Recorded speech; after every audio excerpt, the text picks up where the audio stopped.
When we look at Mars, what do we actually see? A red desert? A failed world that just couldn't hold on to its life? For decades, we've been told the same story. That Mars is the past.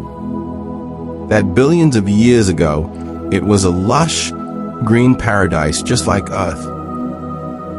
And now it's just a fossil. But the truth might be much darker than a simple history lesson. Mars isn't our past. It's what happens when a planet's protection finally expires.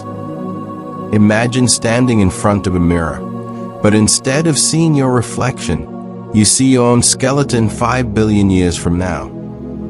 Mars isn't just another planet in the sky. It's a warning. It's a glimpse of what happens when a world's protection finally fails. Today, we're looking past the red dust to see the uncomfortable reality. Mars didn't fail. It just finished. And we might be the next ones in line. The air you're breathing right now isn't a guarantee. It's a gift. Deep beneath our feet, the Earth's core is spinning, creating an invisible shield called the magnetic field.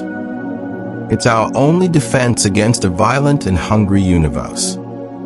Mars once had this heart too, but for reasons we still don't fully understand, its heart stopped beating. The core cooled, the shield vanished, and the sun did the rest. Without protection, the solar winds literally stripped the sky away, molecule by molecule. It wasn't a sudden explosion or grand catastrophe. It was a slow, agonizing deletion. That's the terrifying part. Mars didn't scream. It just went quiet. Mars is the proof that once the walls come down, life is completely helpless.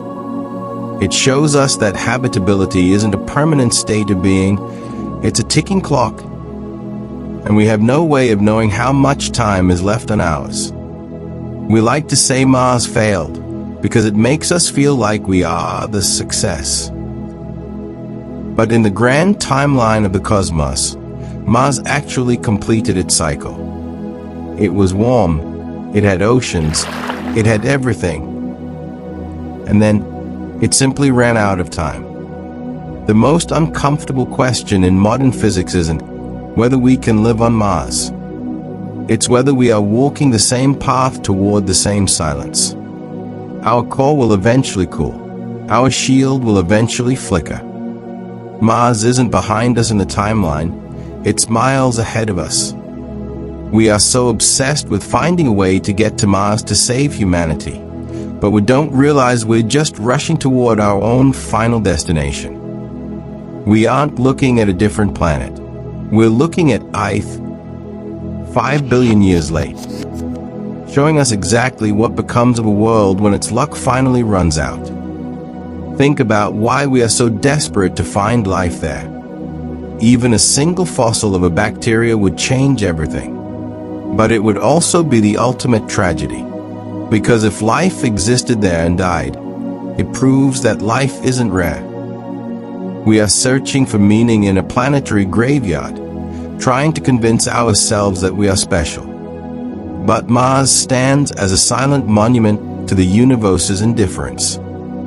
It gives you a window of opportunity, a brief moment of warmth in the dark, and then it slams it shut without a second thought. We aren't the heroes of an infinite story. We are passengers on a train that is slowly pulling into the same abandoned station where Mars has been waiting for eons. We are the mold growing on a fallen fruit, and Mars is the fruit that fell before us. Maybe Mars isn't a destination for us to conquer. Maybe it's a lesson for us to learn before it's too late. It's a reminder that the blue sky is temporary. The oceans are alone that will eventually be called back by the stars. We spend billions trying to build glass domes on those red plains, hoping for a backup plan. But as we look through our telescopes, Mars isn't offering us a new home. It's offering us a piece of advice. Enjoy the blue while you can, because on the other side of that mirror, There's nothing left to save. Stay curious. Stay careful. This is Cosmos Protocol.